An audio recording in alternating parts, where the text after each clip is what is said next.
They look at the cop. Freeze right there. Classic rookie mistake. If you lock eyes with a cop and sprint, yeah, the law calls that consciousness of guilt. It's not an official charge, but trust me, judges and juries don't forget that detail. And they run. Yes, Your Honor. Cops never tell them to stop. Exactly. And what are they doing wrong? I guess, what is this, Minority Report? You know what I mean? Michael Love, come up. It's two, Michael Love and a Michael Love Jr. Oh, really? Junior and third. Okay, Michael Love Jr. and Senior, come on up.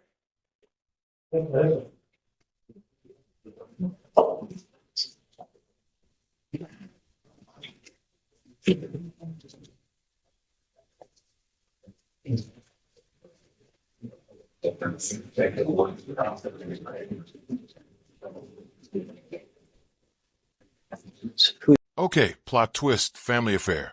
We've got Junior and the third both facing the same charge. Question for you guys watching.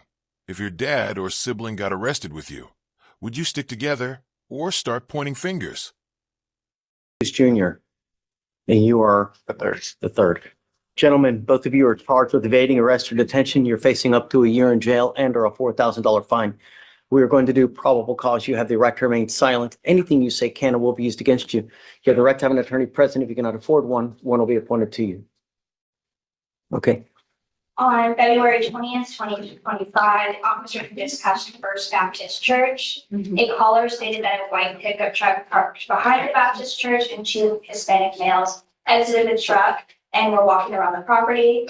The officer arrived on scene and observed one of the ground level windows opened and a window air conditioner unit pushed in on the inside of the building. The officers then observed two Hispanic males exit the doors on the west side of the building. The defendants then turn and look at the officers and then run in the opposite direction for approximately 30 yards to C Street, run an additional 20 yards to First Street, and then turn and run an additional 30 to 40 yards. Due to the circumstances of the incidents indicating this was possible burglary progress, with fleeing suspects who could have been armed, the officers drew their duty pistol and gave defendant Love Jr. several commands to get on the ground and allow him time to comply. He disregarded the command, so the officer took defendant Love Jr. to the ground. Defendant Love III ran around the building and then subsequently followed commands to lay on the ground. They were both contained. Defendant Love Jr. stated that they panicked, so they ran. The officer stated, "You looked right at me and knew I was a cop, but you still ran," to which the defendant stated, Notice what the judge is saying here. The cops never even yelled stop. So technically, was it really evading arrest? Or just a really bad cardio session gone wrong? That's the legal gray area the judge is poking at. I know burglary wasn't the right thing to do, sir. Your Honor. They look at the cop and they run. Yes, Your Honor. Cops never tell them to stop. Exactly. And what are they doing wrong? I guess, what is this, Minority Report? You know what I mean? I don't have anything additional to say. Guys, be careful. You know what I mean? How old are you, sir? 18. You gotta be careful, man. When you start racking up convictions, life doesn't get easier, man. It gets so much more difficult. And the more convictions you rack up, you're only 18, man. Life doesn't get easier. You get bigger, fatter, you lose hair. It doesn't get easier. And the more convictions you get, the worse you make life. Life is all about money. And if you have money, then life is great. And you only get it with one thing. This or this. Hard work or knowledge. Going around picking up cases, that's not the right way. Don't pollute. And here's the judge dropping some life coaching. Don't pollute. Translation: don't trash your future with dumb decisions. You can hear the frustration. This kid's only 18, already racking up cases.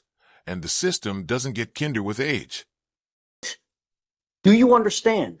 Sir. I'm going to find no probable cause on both of your cases. Thank you, Your Honor. Take a seat.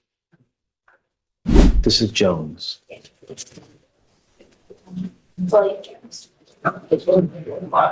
We're here because Mr. Jones doesn't have his interlock that he was required to, and he's been in lockout for quite some time. Correct. Which is unacceptable, right? If you're in rehab, we have to know.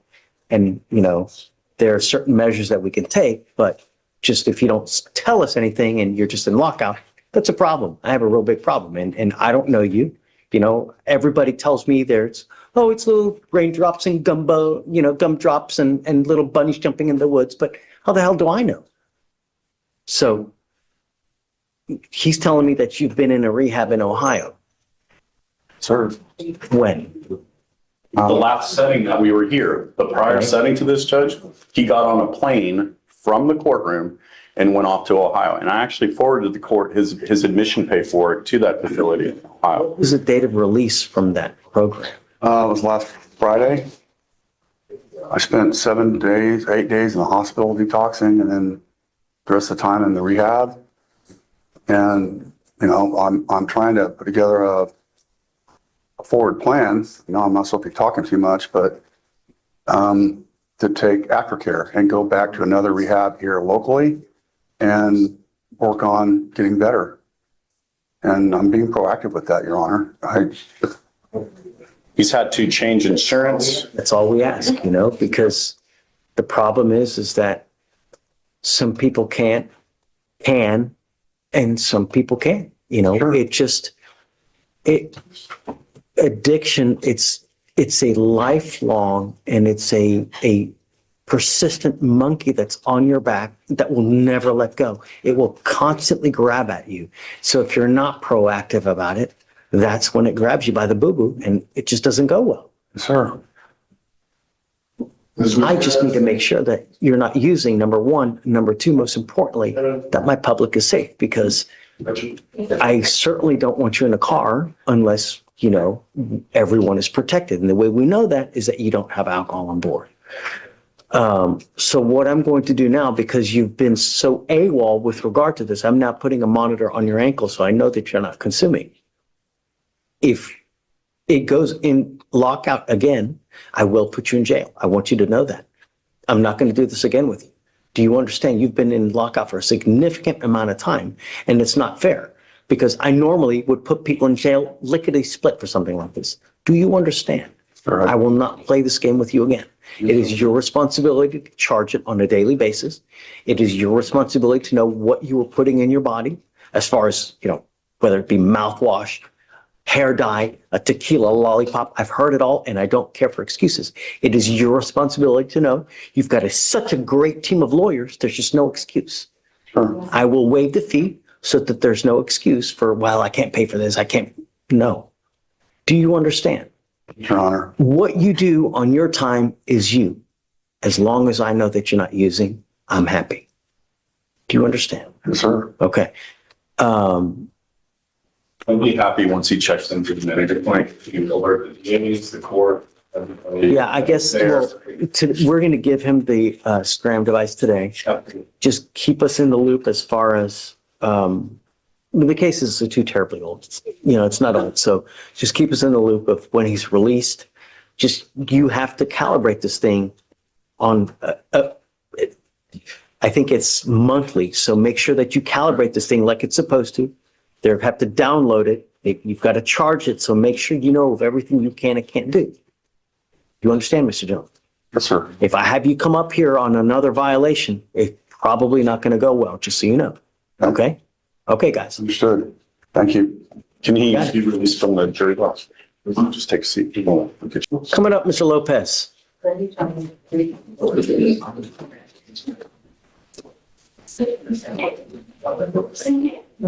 Yet another terroristic threat.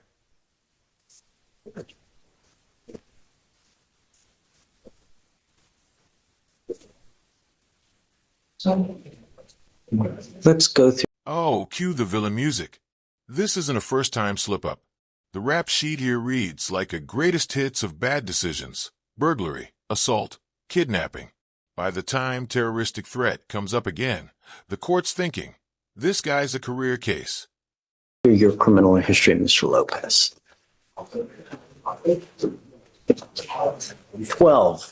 2012, burglary habitation. 15, assault, bodily injury. 15, criminal mischief. 20, criminal mischief. 16, criminal mischief. 17, suspended license. 18, interference with emergency request for assistance. 22, kidnapping. 24, aggravated assault of a family member. Terroristic threat, evading arrest, terroristic threat, and now another terrorist. We are going to do probable cause. You have the right to remain silent. Anything you say can or will be used against you. Please.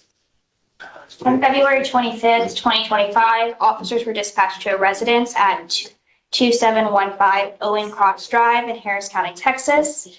The complainant stated that in the first week of February, the defendant snuck into the residence via the garage door, and that she had been telling the defendant that he does not live at the residence and has to leave the location, but the defendant refuses to leave. The complainant, who's the mom, has been saying with the complainant two, the daughter, or the complainant one's daughter, the defendant's sister, at a different location because they fear the defendant.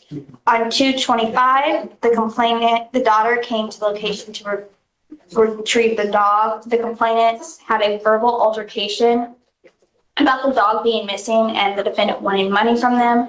The defendant then threatened to harm both complainants, saying, "I'm going to beat the shit out of y'all. All y'all do is send me to jail. I'm going to beat y'all's ass up. I'm going to beat you up." The complainants advised that they are fearful for their lives due to the defendant's threats and his history of violence. So we do have a history of violence where there are threats and aggravated assault against this family. Yes, sir. Mr. Lopez, they are terrified of you. The thing that you also need to consider is that you are a true habitual. So if you pick up a very serious felony, you could be very well looking at 25 to life. You know what I mean? 25 to life. You pick up a serious case. These are the things that you need to think about when they're out there in the free world. Do you understand? Sir. I don't want you going within a... Here comes the hammer. 1,000-foot restriction. GPS monitor. No weapons, no booze. This is basically legal house arrest with a digital leash. And the big warning? If he keeps it up, he's staring down 25 to life. That's not TV drama. That's Texas law. 1,000 feet of where they live or where they work. You will get a GPS monitor if you are able to bond out. I don't know. At this point, you have not made bond, so I don't know if you're going to get out. But if you do, you must have a monitor on you, and I don't want you to go anywhere near where they live, where they work, where they breathe, where they put their head down, and you're not to be in possession of any weapons. Do you understand? Yes, I do. You know, I would venture a guess that probably 98% of the people that are in Harris County jail, and I don't know if I've told you this before, but are there because they have absolutely no self-control. They get upset and they wig out without thinking, if I say this, what's going to happen? If I do this, what's going to happen? This is what you should be thinking about every time you're out there. Do you understand? It's not hard. Really. You're also not to consume alcohol or illegal drugs, and I'm going to randomly test you. So counsel, at this point, he's not made bond. We can just set you out for a couple weeks, wait for the evidence to come in. If he does get out, he needs to be here the next business day for all the conditions. And then I definitely want a GPS prior to release. Understood, Your Honor. Okay? Self-control. Okay, thanks. Thank you, Judge. All right, thank you. Good morning, Mr. Johnson. Good morning. Mr. Johnson, you're charged with terroristic threat of a family or a household member. That kicks it up to a Class A misdemeanor, so you're facing up to a year in jail and or a $4,000 fine. You've worked out an agreement where they're offering you 150 days in jail with credit for the 53 days that you've done. You give up a lot of rights by entering into this agreement. You give up the right to a trial, right to compel witnesses to testify on behalf, confront and cross-examine your accusers. If you're not a citizen, there are possible immigration consequences. You can be deported, excluded from the country, denied naturalization under federal law. You give up the right to appeal. Once you accept this agreement, you can never change this or undo this. Is this what you want to do? Yes, sir. How do you plead to the offense, sir? Guilty. I'm going to find you guilty. I will follow the agreement, send you to 150 credit for the 53 days that you've done. Good luck to you, sir. Thank you. Yeah,